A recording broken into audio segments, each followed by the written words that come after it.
Welcome back to another episode of NewOrleans.Football presented by PJ's Coffee. We're coming to you from the Ochsner Health Podcast studio up here on Veterans Memorial Boulevard, right next door to my guy, Matt Bowers. He's got the Ford dealership up here. It's state-of-the-art. Make sure you check him out there. Stop in, get a new car. They got coffee in the lobby, all that stuff. Great car buying experience. So make sure you check out Matt at his Ford dealership up here on Veterans Memorial Boulevard. We got a show for you guys today. I don't want to say it's a great show. We'll be great. The things we're talking about are not going to be great. I'm actually going to put my feet up here because I think we're going to be digging in, man. I think we're going to be digging into some ugly stuff here today. That was a brutal 33-10 loss. Can the Saints come back? Where do they go? What does it mean? People stick around. I don't know. I hope you stick around after this quick break, and we will be back to break all that down and so much more as we break down the Breaking Down Saints on this episode of NewOrleans.Football. Ochsner Health is proud to team up with the NFL and the New Orleans Saints' Crucial Catch mission to fight cancer and save lives. Crucial Catch helps more people access the tools they need to catch cancer early and promotes prevention and early detection of cancer. Rouse's Markets is voted best grocery store in New Orleans, best grocery store in Baton Rouge, Mississippi, Gulf Coast, Thibodaux, Houma, Hammond, Lake Charles, Mobile, year after year. Thank you for choosing us best grocery store on the Gulf Coast. Number one. Thank you. Thank you. The number one grocery store In Mississippi, Alabama, Louisiana. 1 million customers a week can't be wrong. Welcome to Rouse's. The NewOrleans.Football show is proudly presented by PJ's Coffee. PJ's Coffee has some of the best drinks that you can find. They have locations all over the city. They have pastries and everything else you need to get your day started. So go check them out. NewOrleans.Football is proudly sponsored by Urban South Brewery, the makers of Paradise Park Lager. I love supporting local breweries, and when looking for a refreshing, easy drinking beer, I always recommend Paradise Park. In fact, I think it might be the best game day beer out there. If you want something a little lighter, try Paradise Light.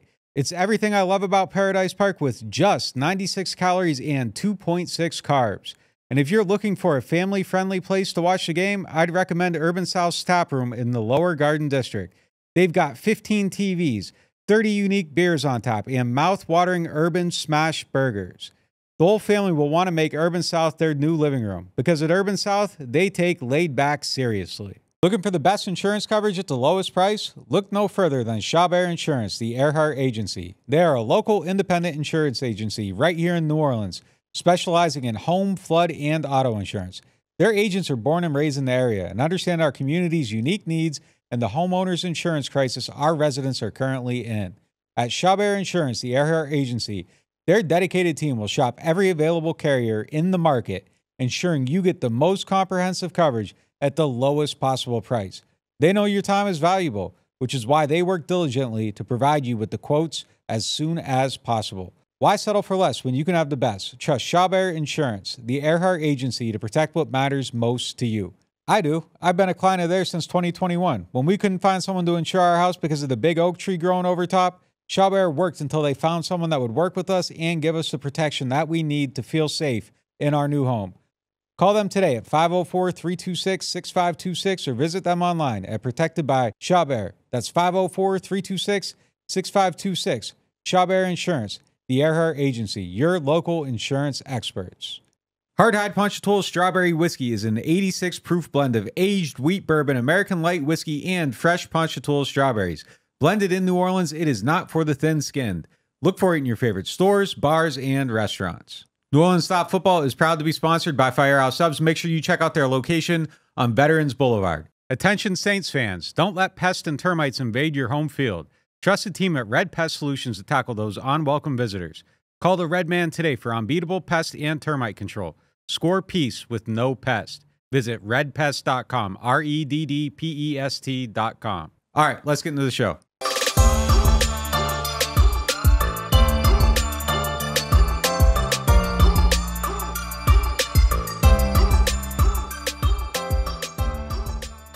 Welcome back to the Ochsner Health Podcast studio here on Veterans Memorial Boulevard, right next door to Matt Bowers, state-of-the-art Ford dealership. Mike, 33-10. Really brutal start to the season. 33-10 sounds so much better than 33-3. They really salvaged I mean, it. the thing about it is it would have been like 55-10 if they had a capable quarterback. They are extremely lucky that things did not work out the way they were supposed to work out. But where do we start? What do we start with here? I mean, I don't think there's any turning back. I was playing around with the first three words of my story being time of death, and I was trying to pick exactly what time. Was it the first, as our friend Joe called it, fumble six by Spencer, or the last one was a fumble six. The first one was just a fumble. Was it when the run defense let Javonte Williams plow through him the first time or the second time? I'm not sure exactly when it was. But at some point, I think there was a point of no return in that game. Like, we can talk about them getting healthier. Injuries are a reason why it's been atrocious instead of just bad. We can talk about the schedule lightening up. Sure, there's some other bad teams that they'll be playing when the season. But this team's gotten so bad, even with their healthy players, that that there's no more talking about that. There's nothing to salvage here, I don't think. Yeah, maybe they'll prove me wrong, but I don't think there's anything left to salvage. Let's start there. Is the season already over after 7 weeks? First topic presented by Urban South. If you need a drink, and you probably do, go check them out at their brewery. They got their beer in the stores, all that stuff. Yeah, it feels done to me. It feels cooked. I mean, obviously they're going to get healthy at some point, and you can't have the conversation without talking about that. 7 starters on defense, 3 interior offensive linemen, Cesar Ruiz, Eric McCoy, Lucas Patrick, Chris Olave, Rashid Shaheed's season's over. He flew out to L.A. to get surgery. Not carrying water here. Everyone always wants to talk about Oshner. I mean, like, these guys aren't getting treated by Oshner. They go somewhere else most of the time, and the prevention isn't on them either. Defensively, broken femur.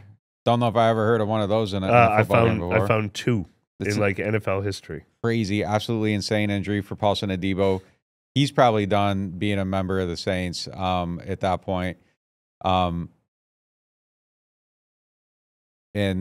yeah, I mean, that's not good. That's not a good situation. Lattimore has the hamstring. Will Harris is already out.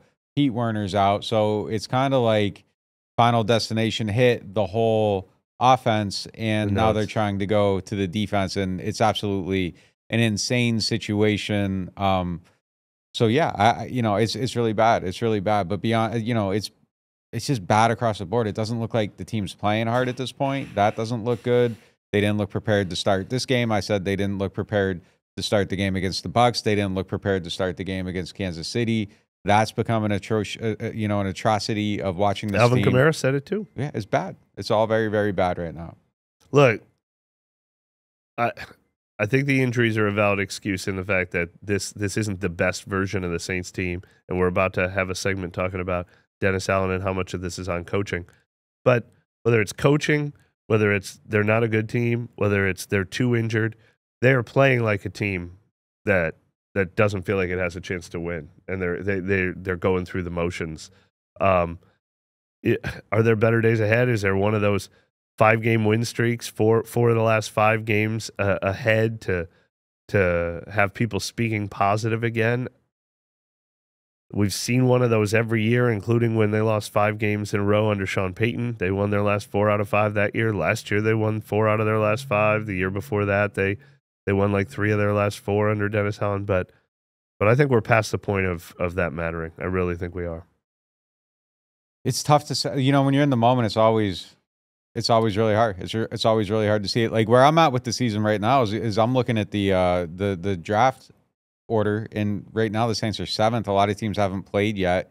They're behind New England, Cleveland, Jacksonville, Carolina, the Rams, and Tennessee. Those are all the 1-win teams. You got the Pats and the Jags are playing each other this week, so one of them's moving up to be a 2-win team. Cleveland, I don't know how they're ever going to win another game, but they're playing the Bengals. So those are, Bengals got 2 wins. So one of them is going to be tied or move ahead or behind the Saints, rather, on that list. Does Carolina play this week? They got the Commanders. They get to play each other in 2 weeks. They're probably going to lose. Then what is it? Rams and Tennessee. Titans got the Bills. They'll probably lose. Rams got the Raiders. They could easily get a win there. I mean, you're at the point in the season where I think you got to start looking at stuff like that. Unfortunately, I just don't think they will. I don't think they're going to look at it like that. I don't think they lean in to this unless there's some type of assurance that, hey, next year you're the coach. That's the only way I think it really happens. Otherwise, it's tough. The front office could try to trade some guys away and force their hand into it. It's a lot easier if I think they should kind of really consider that. I mean, I really think they should. Like, to the point where,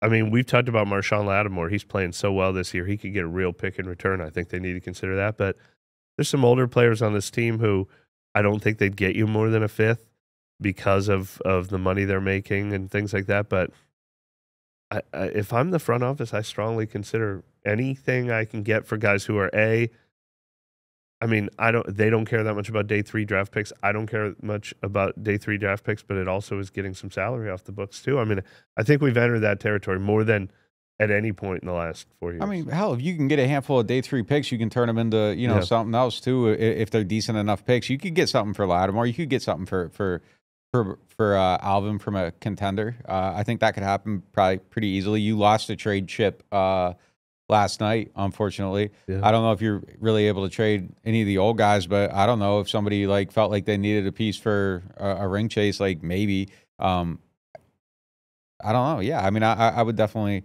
look at it. If they weren't making a change, if they've already decided, nope, it's the injuries, this is what we're doing, we're all in on next season, we're just going to weather the storm, we're going to run it back.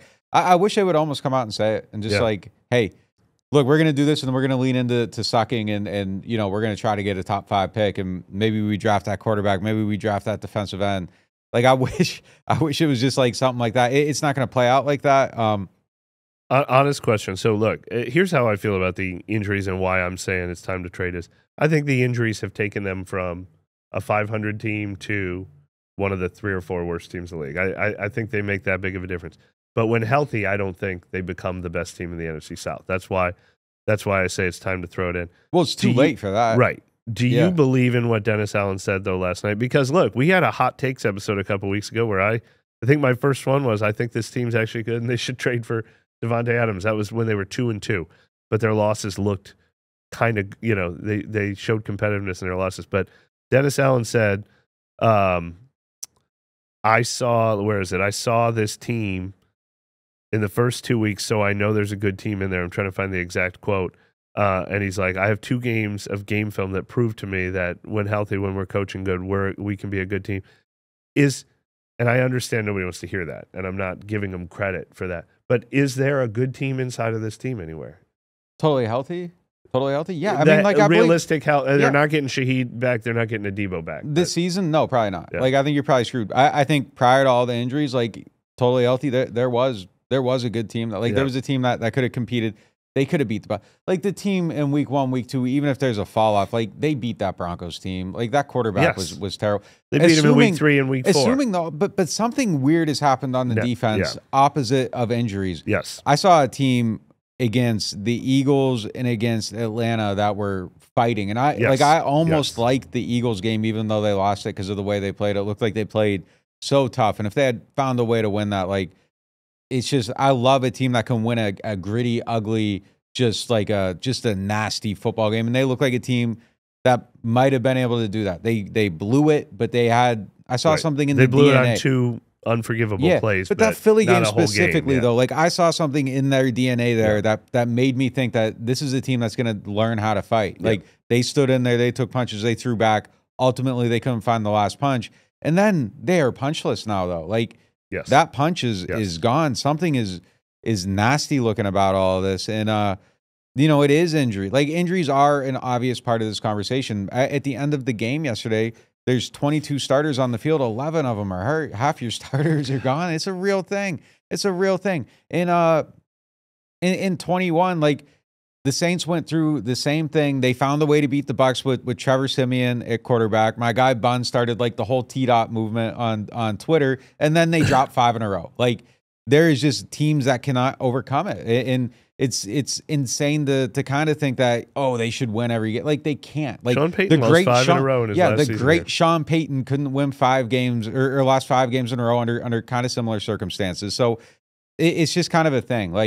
you got to have healthy players. But at the same time, like, I think there's two things happening here. Like, I think the injuries are bad, but I also think that, like, it's taking a toll on some level, and they do not look like a team. Like, when Foster went out there and he fought his life off for that 3-yard gain on that one play, like, it popped because it was just so much different from everything else we were kind of seeing in that game at that point. And it was like, oh man, like, there's a guy fighting. And I'm not saying they aren't playing hard or whatever, because I think that's a big accusation, and everybody told us, no, we're playing for each other, whatever. But like, something does not look right. They're kind of getting blown off the line on defense. Like, something does not look the same as it did against Philly. And they might be playing hard, but like, that extra, like, something that punch is not there right now. Can I make the transition to the Chabert Insurance segment right here? Because I think that's part of the question. So our next segment is presented by Chabert Insurance, the Earhart Agency. Dennis Allen's job security. I mean, nobody's hiding. Nobody's tiptoeing around that anymore. Richard Sherman screamed it out in the middle of halftime and said, this looks like a team that wants its coach fired. I know it's a very popular topic to say when a team quits, that means they're quitting on the head coach. So first of all, is it a fair topic? But my take is Dennis Allen, Mickey Loomis said you got to look beyond the results. You can't just say, well, we fire the coach and everything's good. Like we just said, everyone knows Sean Payton's one of the greatest coaches in NFL history. They lost 5 straight with him too. I think the answer is all of the above. I don't think we've said this 3 years in a row. Dennis Allen is not a good enough head coach to get his team out of these situations, to rise them above it. But what we're seeing is, I don't know if quit's the right word, but we're seeing a totally beaten, defeated, lifeless team that seems to have lost its spirit because of all these things. Because they're not competitive, because every time their offense goes on the field now, the defense is going back on the field 3 plays later, or sometimes 1 play later if it's a turnover. Half the team is hurt. The coaches don't seem to have any answers, and they're just going out there and getting their tails kicked. So, yeah, does the team look like it is going out there believing it has 0 chance? Yes. I don't know if that means they're protesting and specifically trying to get their coach fired, but I don't think anybody survives this. I think the concept of tear it all down is definitely in play if this is what the team's come to. Yeah, it's interesting. Because I do think that they had a team that could win at the beginning of the season. They just don't now. But yeah, I don't necessarily think that they've consciously made an orchestrated decision to quit. I think it's kind of at a point where they're out there and like, this sucks, like, and when you're going to work, you can show up to work and you can do your job and you can be trying to do it the best of your ability, but like, sometimes like there just aren't 100% days there. Like, it's just not at NOF, but like, it's the truth. Like everybody has days where it's not, it's just, this sucks. The culture sucks. Like, this is not good right now. And, you can have all the right people, all the right things, and then all the dominoes just fall. And if it becomes a place where you're just losing over and over and over, despite your best efforts, that doesn't mean you necessarily have a toxic culture, but you have a losing atmosphere, and a losing atmosphere can become a very ugly thing. And I think that's kind of where they're at right now. And that's why I said coming into it, I felt like it was a must-win game because, we say things like checking out. Like, I don't know if people... Checking out is a fair term. We've used a lot of different terms. That's one of the best. But I don't even know if people sit down and say, you know what, we lose, I'm out. Like, I think it just kind of, happens. Like, I think it's a thing that just kind of happens. And they might not even go in there and be MF and everything. They might still be hearing DeMario talk and Cam talk and Tyron talk and, DA talk or whoever. Even if you're tuning him out, you might hear the other guy saying, hey, look, we got to play for each other. We can't let this become a thing.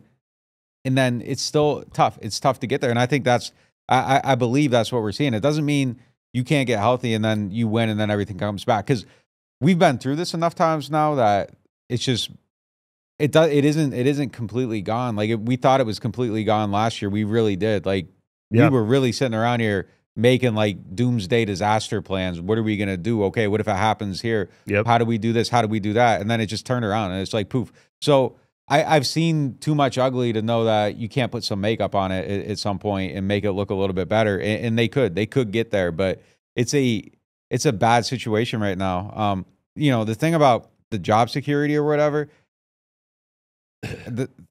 my thing about it is okay, you fire him, you replace him for the season. It doesn't make a change. You fire him, you hire somebody next year. What does it really do? What does it really do? My thing, like, and my point, what I'm saying is, I think this is like a 3-year problem, honestly. Like, it's not something that, if you want to reset, what happens is you hire somebody, they tear it down, they take all the bullets. At the end of the 3 years, the team still sucks. He gets fired. Yeah. Someone gets to come in after everything's clean slated, and they can be the Dan Campbell instead of being the Matt Patricia, you know? And it's just kind of, that's how it happens. And I think it's a bad job. You fire him, it's a bad job. Who's coming in here right now? Like, who wants to take this over? Like, you look at it, you're going to say, I want to reset that. Or you end up hiring somebody that you can kind of just plug in, and they can be another extension of already what's here. And those are your two options. Like, you're going to get somebody, and you're going to have to get lucky on them, or you go with someone familiar. You go hire it like an Aaron Glenn and put him in, and you keep the whole same structure, and you know, nothing really changes. So I don't know what the answer is. I feel like they're in a really bad spot. Yeah. If you can find a way to dig your way out of this year somehow, and you hide everything, and that would be great. But it just feels like it's, you know, we don't use the F word on here, but it feels F right now. Like, as we're sitting here right now, it really does. It feels like an F situation. It does. And there's no sugarcoating it. And I think it's beyond him. I think it's beyond. Like, I think it's him just is a fair. I just think it's. Look, I think it's a bad team. It's a thin team, and the cap situation, you know, there's an accumulation to it when you get to the point where it doesn't make sense anymore, and it's beyond making sense. So you have cap issues, you have bad drafting issues, you have injury issues, you just have issues all the way around. And I understand the you know, at some point something has to happen, something has to change. You have to make people say, hey, look, we aren't dealing with this, and we're going to, but like, it's beyond, like, it is bad right now. And look, I think the most likely outcome of this season is some guys get healthy, they win some games. You're sitting here at the end of the year, and they're going to probably try to plug and play it again. I really think that's what's going to end up happening. Yeah, I mean, we'll see. I mean, can they do that? I think if he goes, the most likely scenario is that they bring someone familiar, so it's just put it in and around them, and maybe they get their own staff or whatever. One of the biggest mistakes, I think, medical staff, I should have said. Yeah, I think one of the biggest mistakes is in, you know, I think there was an effort, but just kind of, if you were starting over, like, you should have just let DA just kind of build his whole thing. But like, I don't think there's a coach in the league, honestly, under these circumstances, that would really do much of a better job. And we can stay here and you know, Sean was here last night, so everyone's talking about Sean. We can all sit here and lie and say it would have been different, but like, it went to shit like that last year with him, and I think it would have stayed in the same exact place. And I think you're pretty close. Like, there's probably a slight variance. Maybe one year you win one more game and you go in the playoffs and you get blown out in the first round or whatever. But like, I don't think there's a massive difference with this circumstance for anybody else. I think it's just where it exists, honestly. And I don't know how it plays out. I don't know how it happens. You know, I also don't know that you fire someone when half the starters are out. Like, I don't know if that's a fair decision to make at the time. I think you kind of probably do let it go through the season and see, unless the team quits, and that hasn't happened. And I don't think it will. I don't think they will. I think they have too many good guys in that locker room to allow that to ever fully kind of happen. But yeah, it's kind of a spot right now. And there's a lot of weird stuff, I think, that needs to kind of be figured out. We kind of hit on a bunch of the injuries. Shahid's out for the season. Adebo's out for the season. I think some guys are on the cusp of coming back. I think we see Taysom soon. I think we see Cesar Ruiz soon. DA mentioned that Carr's kind of in realm, and that doubtful listing kind of put it there. Yeah, so that's where kind of the injury stuff is. A lot of stuff there to figure out. Our next segment, though, kind of just playing into the next game, looking ahead to the Chargers, which is 10 days away. What quarterback are you starting at the Chargers? This topic is presented by Aaron Rose. I actually think Jake Hayner's in play. I really do. And not just because he came in and he looked good on that one touchdown drive with 2 minutes to go, but, I mean, they presented this all along like we've got two young guys. They let him take turns all summer long, all mini camp long. They picked Jake Hayner as the backup. They give them equal amount of reps in scout team. They work with both of them before and after practice. I mean, if any of that is truly part of their philosophy, Spencer Rattler got a little taste for 2 games. Now, he didn't do anything to demand that he stays on the field. Again, I don't blame Spencer Rattler completely for all of the failures. I don't know that anyone could succeed, but if there's 1 or 2 more weeks before Carr comes back, it's like, all right, well, now let's get an evaluation on Jake Haener. I wouldn't be surprised at all if that's the decision. Now, the other argument could be if you've decided Rattler has the brighter future, you give him as much experience as possible. You work on a new game plan with him. You see if he can learn from his mistakes. So maybe I'm a little 50-50. Well, I should say maybe a little like 35-35 with another 30% chance that Derek Carr has seen enough and wants to salvage the season and play at like 75% health too. Yeah, I don't know. I would probably go Haener. I think I'd probably go Haener in this game. I mean, just because it looked like you couldn't do anything on offense, honestly. When Haener came in, and he audibled, like, I honest to God didn't know that these two were allowed to call an audible. I didn't know that was a thing you could do. It's like, wait a minute. You could go up there and, like, change it? Like, I didn't know that you... Like, I kind of thought they were just like, okay, we're building all this in, and if this happens, it's hot and get it out or whatever. I mean, there's some... I think Spencer Rattler has a ton of talent. I really do. And I don't think that you write his future off these 2 games. Right. I don't know that you say he can't be this or can't be that. I think we see there's some need for development. I think that, kind of coming into it, it kind of felt like, okay, yeah, let Spencer go in. But like the conversations we were having off air were kind of like, are you putting this guy in a situation where he can even succeed? Is it unfair to him? Is that the reason you go just away and stay with Haener? And I was like, well, you know what? Like, put him in there, find out, see what he can do. I think you put him in there, you found out, you saw what he could do. And I think it's just kind of at a point where you try it with the other guy because it isn't working with this guy, obviously. And it's not a fair situation. I'm not making a proclamation on his career. I still want to see what he could do. I think there's still starter potential in there. He makes some really good throws. But I just don't know that he's at a point where, it's just where he can even protect himself almost. Like, some of these blitzes are coming at him, and it's just like he's getting hit. He got hurt at the end of this game. I just think you go another way and see if you can, because you have to try to win a game. You do. And I don't think that you're in an experimentation where it's like, well, let's find out if he can take the job and be the starter. I kind of closed the book on that a little bit. And I think it's just, I think the other guy might give you a better shot to win just this week. Yeah, I mean, I think the only reason you stick with Rattler is if you've identified Rattler as a guy that you really think could be a big part of the team's future, and this decision is only about Rattler. I talked to Jake Haener the other day. He was obviously really disappointed by the Saints' decision. I guess he understood. I think we all understood why they went with Rattler, but I don't think you can look Jake Haener in the eye after declaring this like a 50-50 battle and then say, no, even after those last 2 games, he's still ahead of you. Like I don't think that's fair to Haener. Unless you've just decided, no, every decision we're making is about Spencer Rattler's future and we want to see him again. Yeah.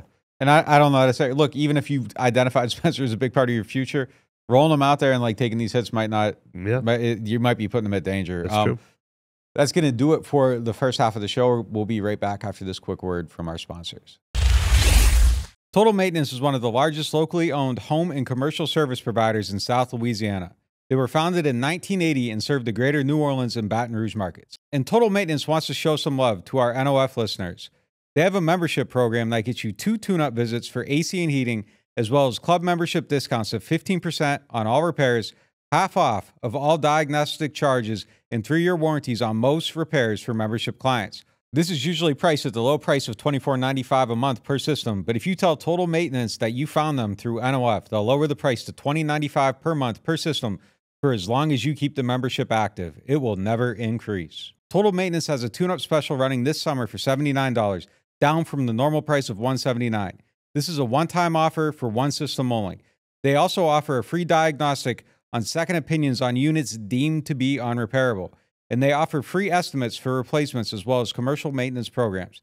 Services include AC and heating service and replacement, electrical service, plumbing service, as well as generator service and installation. They are Total Maintenance. Find them at tm-ac.com or give them a call at 504-841-3300 or if you're in the Baton Rouge area, 225-480-1000. Martin Wine and Spirits is home to a selection of hand-picked barrel select bourbon, whiskeys, and much, much more. They are family owned and operated since 1946 and specialize in wine, spirits, gourmet food, gift baskets, catering, and tasting events. They have many locations, so they're never too far away. You can check them out in Metairie, New Orleans, Mandeville, and Baton Rouge, or if it's more convenient, you can always shop online. Whether you're a wine novice or a seasoned collector, you'll enjoy the Martin Wine and Spirit experience.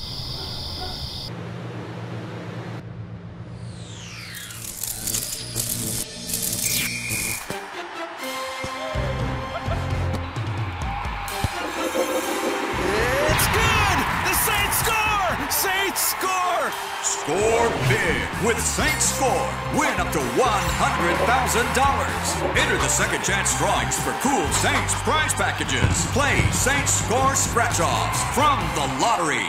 All right, guys, it's the best time of year. Football's back. We're talking NFL Sundays, college football Saturdays, and the glorious grind of fantasy football lineups. This is where your inner GM comes alive. Setting the perfect fantasy roster, screaming at your TV, and making last-minute waiver moves that either make you a hero or the guy everyone ridicules in the group chat. But listen, while you're over here making sure your fantasy team is dialed in, don't let your personal grooming become the guy that gets left on the bench. Let's be honest, nobody wants to fumble their grooming routine. That's where Manscaped's Performance Package 5.0 Ultra comes in, acting as your all-in-one grooming playbook. From keeping things sharp down below with the Lawnmower 5.0 Ultra to taking care of those rogue nose and ear hairs with the Weed Whacker 2.0. This is the lineup that'll keep you looking and feeling like a champ on and off the field. Join the 10 million men worldwide who trust Manscaped and get ready for kickoff by heading over to manscaped.com. Use the code New Orleans, that's one word, for 20% off and free shipping. Trust me, you'll be drafting the real MVP of grooming this season.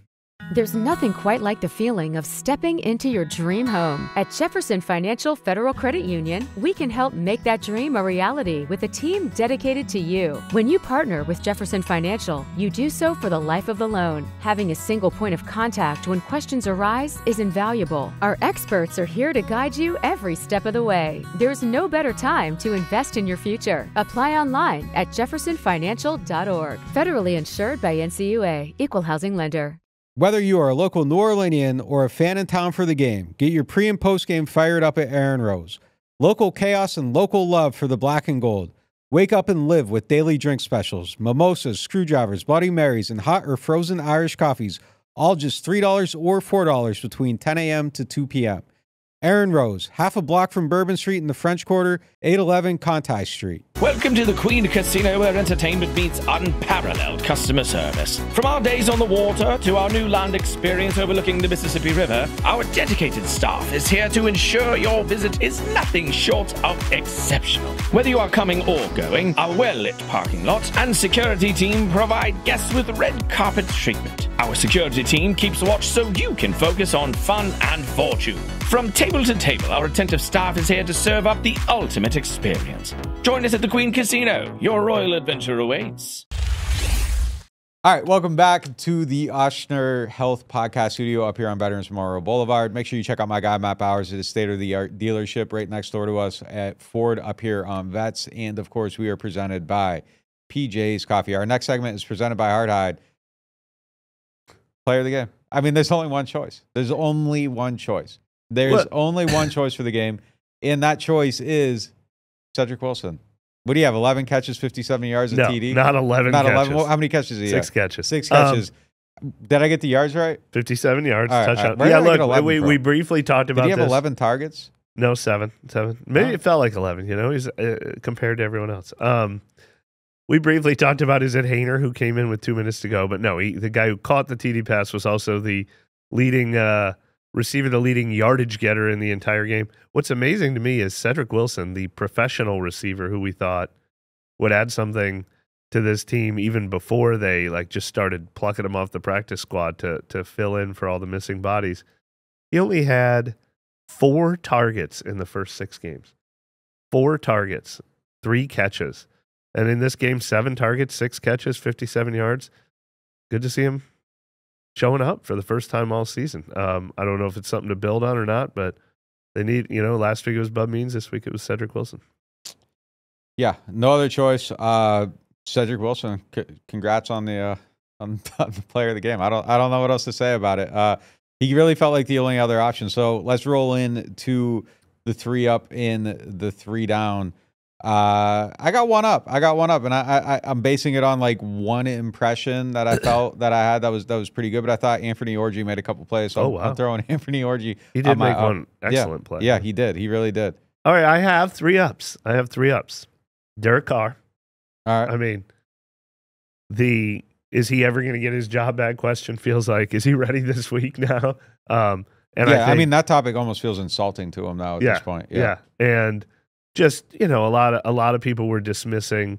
I mean, it shows now what a good job he was doing behind a terrible offensive line that we're now watching a rookie quarterback who can't stand in the pocket. Like Spencer Rattler literally can't stand in the pocket. And I'm not saying that that's even Rattler's fault. It's if they're not doing bootlegs and rollouts with him and he stands in the pocket, he has it until about the count of 1.5 seconds. And he better have gotten rid of the ball. Otherwise, it's a fumble, or he better have taken off running. So it makes what Derek Carr did in the first 5 weeks even more impressive, I think. Another one, I don't know if he fully belongs on here, but he's worth discussing, is Kendre Miller. He showed a little pop in a couple of his carries late in the game. His first carry was a good carry. We don't know if he had some pass protection issues. It's quite possible that he did, but on a day when Alvin Kamara ran 7 times for 10 yards, his 6 for 36 looks pretty impressive, I think. And Dennis Allen said something nice about him afterwards. So I think he's going to continue to get more opportunities coming out of this game. And then my third one, this is a little unfair for why he's on the list, but because, unfortunately, the way Paulson Adebo went out with a really major injury, it's Kool-Aid McKinstry. We're talking about a team that's turning the page to next year, and he's finally, their second-round pick is going to be on the field for the rest of the season now. And he got an opportunity for an unfortunate reason, but we're going to find out if Kool-Aid McKinstry is a big part of this team's future. Yeah, I'll wrap with all those. I thought Marshawn played good. Yep. That's really all I got. I don't have a ton of guys for the ups on this one. I think you kind of hit the whole list of them there pretty good. Defensively, I'm going to go right back to where I was last week. And I outside of Orgy, I thought the linebacker play was rough across the board. All them guys. Anybody that plays interior defense, I thought Nate Shepard had a rough game. I thought Chase Young had a terrible game. There's just too many, great on the almost plays, but there's just like too many things. There was a clip going around that he got blocked devastatingly. I don't like how the defense looks right now. Yeah, and I mean Chase Young had Bo Nix wrapped up with both arms at one point, and Bo Nix scrambled for a long run. I don't think they were credited with a quarterback hit.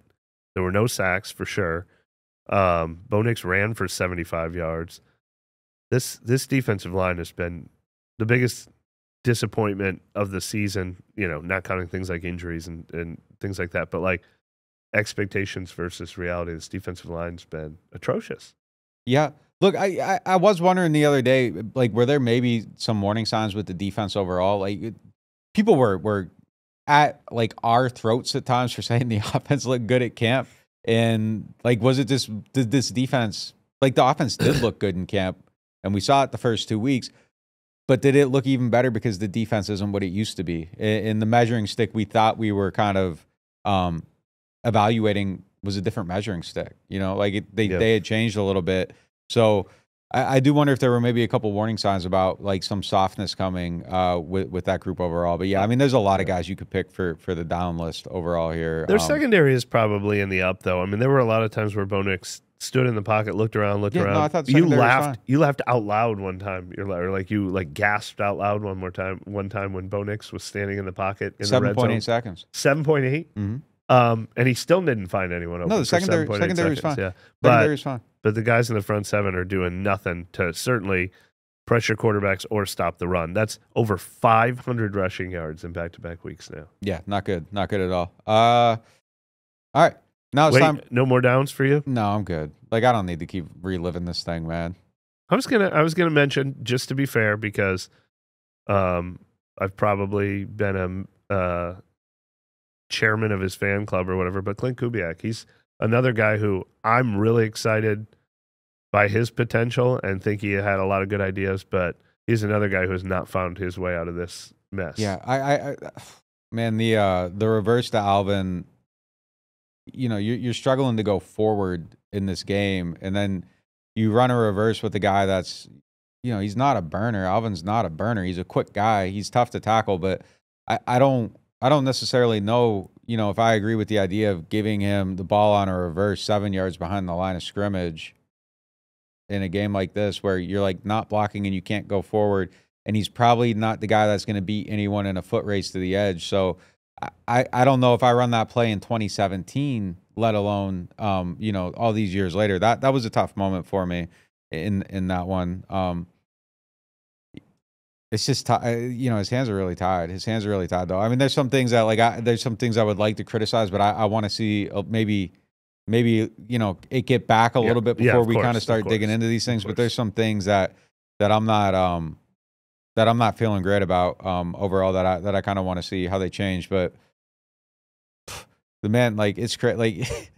We're riding the elevator up, and I'm like, I don't know if he'll ever be able to run another bootleg. And then the very first play of the game, he runs a successful naked boot. It's crazy. I kind of like the idea of going back to the hits until they stop him, but at some point there's got to be more in that bag. But his hands tied, and it's tough. And I just in fairness to him, I want to see a little more. But there are some things that if it was just trend wise, if it was going the way it is, I think we'd be talking about it a little bit louder. But it's just it's an unfair evaluation a little bit right now. But it's now time for the Martin's questions of the day. Martin's is home to a wide selection of hand-picked barrel select bourbon, whiskeys, and more. Martin's, so much more than just wine. Our first question today, and I did not put it on my sheet here, is would it not make sense to take the season as a losing one and reset? We talked about this a little bit more. A little bit earlier, use the year to creep up on the draft board, soak up dead money, get rid of some bets, get another top 10 selection in 26, and free up cap space for that summer. They could have a lot of money available at that point. Yeah, I mean, I think it's something that you should actually think about. I think they should be thinking long and hard about it. I'm more on that page than I am on just the Fire DA page. I'm on the we've tried 4 years in a row now to be like, hey, maybe we can be slightly better than the other NFC South teams and get a home playoff game. And meanwhile, all your best players have turned 34, 33, 35 years old in the process. If this season is going as awry as it is, I don't think it's just fire the coach. I think it's all right. It's finally time for a reset.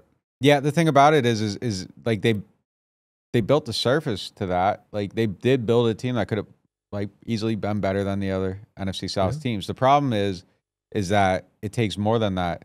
It's just not like they kind of put a veneer on it and they need a full crown. It's rotten on the backside. The front looks great, but you're rotten on the backside because you don't have the depth, you don't have the money, you don't have the resources, you don't have the draft picks coming in behind. There isn't the depth there, and you need all of that. You can't just put a surface coat on it. You got to kind of do the whole thing. And I don't know that they can get there fast enough at this point. And I don't know if it makes enough sense to because that's going to end up setting you back further because it costs more money to get quality depth. And then you have the expensive backup quarterback and you have expensive backup tackles. And I don't know if this roster ever made sense to do that. And it did kind of, hey, look, proof positive. You build a team that was going to be good enough, but it wasn't good enough for 17 games. And to do all that, it don't make sense to me anymore to do that. The whole blow it up thing doesn't make sense to me either. I think you still hang on to some assets. You still try to build a winning team, but you do it in a way where it's gonna try not to be total ass, but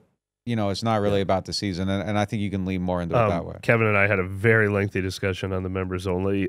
We even edited some of it out because we went too far down the road talking about it. But I supported the Saints' decision to try to win these last few years as long as they didn't go overboard in their investments. And I actually laid the Tampa Bay Buccaneers out as a model. I mean, last year they had cap issues and an older roster, and they tried to win while catching up on the cap. And I thought that was a worthy goal. And I think the Saints could have been the 23 Buccaneers. I think the Saints could have been the 24 Buccaneers, but they were always just a few injuries away from it blowing up. But I just think that window's closed now. I supported it when they tried to do that in 22, 23, 24. I'm not going to say they were wrong to try, but they tried and missed. And now I think that window is closed. Yeah, I mean, look, if they had signed Baker instead of Derek, like it's probably people just feel completely different about it. And I think they're basically the same type of quarterback, honestly. Like we just saw the dude throw 3 picks, but like no one has better PR than Baker Mayfield. Like it's like hippos. Like hippos have great PR, and like we celebrate like Moo Dang and everything. But like a hippo will murder you. But like people think they're this like great thing. Like Baker's a mid quarterback, kind of in a decent system. Like, but the feel about him is completely different, and people get excited about him. But yeah, I think it's time to kind of just look a different direction. All right, next one for Martins, because it's Friday. We do 2 of them. Are the run woes technique based or talent based? I would say both. I think that they are not good enough on the defensive line. I think they've had some tough linebacker play. Injuries have been part of it. You go look at some of these runs, and there's guys in the wrong gaps and stuff. Like it's both. It's a little bit of everything. It's a nice little cocktail of crap, and that's kind of what they've put out there the last few weeks. The question was, are the run woes techniques based or talent based? You went to defense being unable to stop the run. Good. You've also been asking about the offense, and what's the answer to that question? Could have gone either way. Well, man, you say run woes, it just kind of pops up. I know. They can't. Same with me. They can't block nothing. I mean, really, I think that's the biggest issue right now. There were some runs last week though where you got 8 men in the box and you only have 7 guys on the line. Yeah.